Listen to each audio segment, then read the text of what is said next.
Hey guys, Buffer Gaming back today, bringing you another video for our favorite weapon series, and today we're going to be covering the Warzone build of the G36C that I've been using a little bit lately. So I'll go ahead and show you how to build this weapon compared to some of the different blueprints that we have in-game, and we'll show you how it handles in a live Warzone game. So let's go ahead and jump right into it. So here we have our G36C, or compact is what that C stands for. There's a further development out of the K series of the G36 rifles. So I'm going to go ahead and show you, this is our low profile Picatinny rail build that we have here. So let's go ahead and back out and I'll show you how to build this. So what I'm going to first off do is just go to my custom class and we'll take a look at how to build this weapon from scratch. So I have my G36C low here for low profile Picatinny rail here on my custom class. So first off, for the different blueprints, I'll be using the necrosis blueprint. So I covered this again in the G36 video that I did for the favorite weapon series for the Warzone build the other day. And this is part of the Arachnid bundle. This is the necrosis blueprint for the G36, or the MG36. And here you can see how this blueprint cosmetically changes the weapon. We have a nicer black finish. The stock has changed. And you have a filled-in stock with a adjustable cheek rest. And you have the button that's actually visible here on this blueprint to fold that stock to the side. Again, we have the low-profile Picatinny rails. The bipod is in a different spot. But overall, we have a nicer black finish to the weapon. And it's a much more, I think, newer or a modernized look with that low-profile Picatinny rail. So what we're going to do is select this blueprint to build this weapon from scratch. So if I go to my gun bench, I'll just strip this down again. You can build this with the base G36, and I'll show you the comparisons with the different builds. But first off, we're going to run a monolithic suppressor. So this is going to assist, obviously, with the sound suppression and the damage at range. The cons here being the ADS speed and the aim walking steadiness. So that's going to help us stay off the radar and get max range out of this compact build of the G36. So we'll go ahead and select that. Now the barrel is a very important attachment here. We want that FTAC 8.98 Spitfire. So in real life, the G36C has a 9-inch barrel on the weapon. So this is just about a 9-inch, coming in at 8.98 inches. This is going to assist us with the ADS speed, the movement speed, the cons here being the bullet velocity, and recoil control. And we'll go over the buffs that they did to the G36 or the Holger-26 here with this latest update, which makes this weapon much more viable overall with a lot of the builds that I'm going to be doing here in the future. So we'll go ahead and select the FTAC 9.8-inch Spitfire. And again, you can just see some different options for the zero coil blueprint there. Turns it to that tan handguard there. We're going to go ahead and stay with the default for the necrosis build here. Now, the laser we're going to skip out on this one. We don't need it because we have that shorter barrel. And again, this is going to actually feed into the buffs that this weapon received, which I'll cover here in a bit. Now, the optic, again, this is always personal preference. When it comes to Warzone, I like to have the ability to toggle from a zoomed magnification to a zero mag with a holographic or some sort of red dot sight. So I typically run either the integral hybrid, which is also known as the Leopold hammer in real life, which you've seen me cover on a lot of my builds. This one right here, you can toggle both zoom levels. And then this one here, I think really runs well on the G36. Again, this is going to be that 4x flip. It's going to assist you with the holo and scout toggle. So you have the holographic and the 4x toggle that you can flip up. The zoom level there, obviously going from the zero zoom, just with that standard holographic sight, to the 4x zoom, and the cons here being the ADS speed. But again, we're making up for that and mitigating it with the other attachments. So the stock, we're going to go with the base stock here. And again, you can see the differences here from the base G36 stock, which we'll look at in a bit. We're going to skip out on the perk and the rear grip as well. The ammunition, we're going to want that 30-round magazine here. This is going to assist with the ADS speed, sprint to fire speed, and the movement speed, as well as the reload quickness. So you get a lot of different benefits by using this particular attachment on the weapon for the 30 round of the 5.56 by 45 NATO versus the 100 round C-Mag. The only con here is being the magazine carrying capacity, that we're going from the 100 to the 30 rounds. So we'll go ahead and select that, but you have the black standard magazine here by default. You can see what the gilded looks like, and then the zero coil blueprint for the 30 round magazine here. I'm going to actually select this. I like that black and tan look to the weapon. So this is, again, personal preference. I just like the way that looks for some reason. I do prefer that look. Along with the low profile rail on this weapon, I think it has a very nice aesthetically pleasing look on it. Now the final attachment we're going to run with the underbarrel attachment here, and that's going to be the Merc foregrip. So the Merc foregrip is going to assist with the recoil control and the hip fire accuracy. So we're going to counter that vertical recoil climb on the weapon. The cons here being the aim walking movement speed and the aim down sight speed on the weapon. So we'll go ahead and select that. And there you have it. That is our final version of the H&K G36C, or the compact version of the G36, which is built further off the G36K version of the weapon. So that's our build here. Now, really quick, I'll show you what the base G36C looks like here. If I just go to the base G36. We have similar attachments on here. If I just throw the right attachments on, we'll run a 4-time slip on this as well.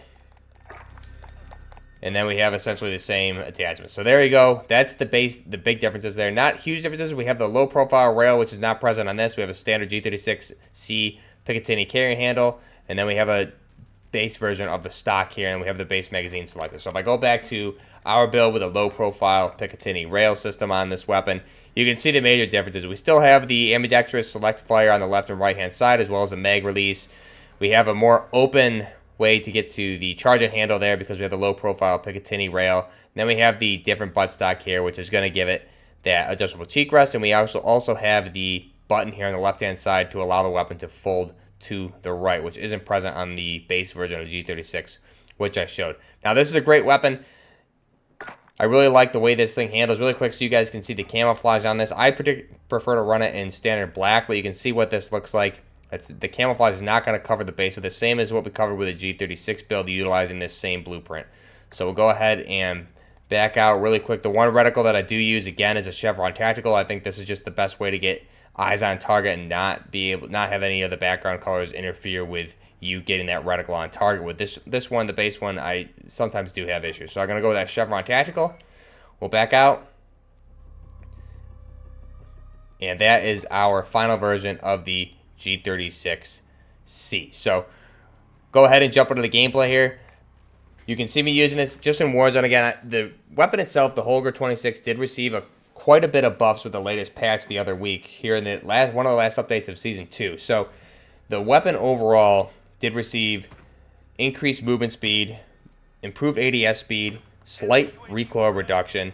Now for the attachments being the FTAC 9.8 barrel, which we're using on this, so going along and adding on to the increases that the buffs that this weapon just had, the short barrel that we have on this weapon is also going to take another bump to the improved ADS speed. So it's going to buff that, faster movement speed, and reduced hip fire spread on this short barrel. So we get those bonuses there as well. Now the 30-round magazine is going to reduce sprint out time, improve ADS time, faster movement speed, and improved hip fire spread profile. So this weapon takes a lot of big buffs with this latest update, and I really do love this build. Now, it's obviously a CQC to a medium range engagement weapon. You're not going to be able to engage at long range with this. So usually what I've been running with this on my secondary, you either want to run a sniper for longer ranges, but I've been running my M4A1 with the 458 SILCOMs or my SR25 build that I've covered on this channel before. I don't think you'll see too much gameplay of that in this video, but again, I'll link that video down below, just as the SR25 Warzone builds if you want to see how that weapon functions. I wanted something that's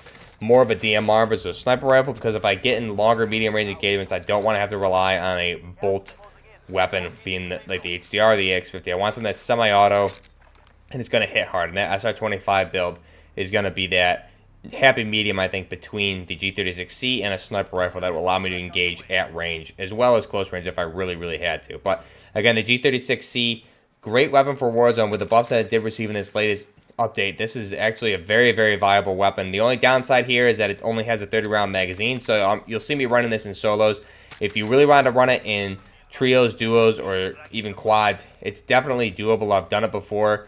You just have to be very cautious of your ammo and realize if you're running the G36C variant here that you're not going to be able to engage targets at a longer range. So you really want to pick your shots, and this thing will definitely drop enemies pretty quick in the close to medium ranges. So let me know down below what you guys think of the G36C or the compact version of the G36. I'm hoping in Season 4 or sometime beyond we'll get maybe an XM8 blueprint for this weapon to transform it. We got something very close with a Zero Coil blueprint in Season 3, but I'm really hoping we get a cosmetic change turn this into an XM8, since internally the weapons are very similar. Just the external look or aesthetic of the weapon is much different. But hopefully we can get something like that. I think that'd be a nice bonus to the weapon. It also would be pretty cool to get the SL8, I believe, is the sniper variant of this weapon, which is the only really variant of the G36 we don't have in game. We have an MG36, a regular G36 assault rifle. We have a KA4.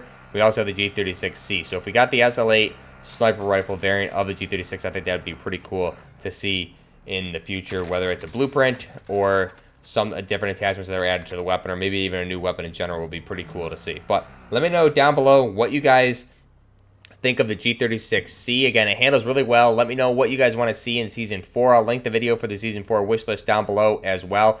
Let me know what you guys want to see in Season 4 as far as that third weapon. We're not quite sure what that is yet, whether it's a G28 or that Barrett sniper rifle, which fires those grenade launchers, which I covered in our Whistler series as well. So check out that video. So we're not sure what that third weapon is yet. Our operators were hit, we have confirmed, but hopefully get the G28 or maybe even another weapon going forward, and hopefully get some really good blueprints. So let me know down below what kind of blueprints you want to see. Obviously, we want the Allegiance MIL-STD operators, which I think is almost a guarantee at this point. But I'm going to leave you guys with the gameplay.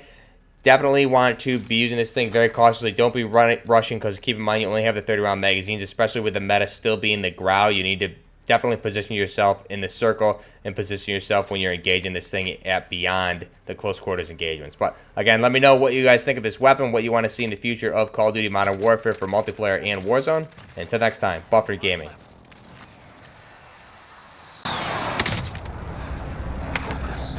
No hits on that run.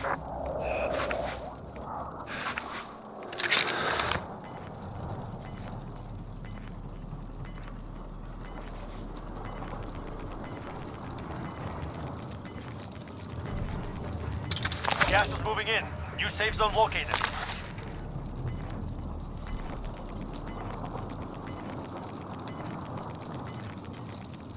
Got gas moving in.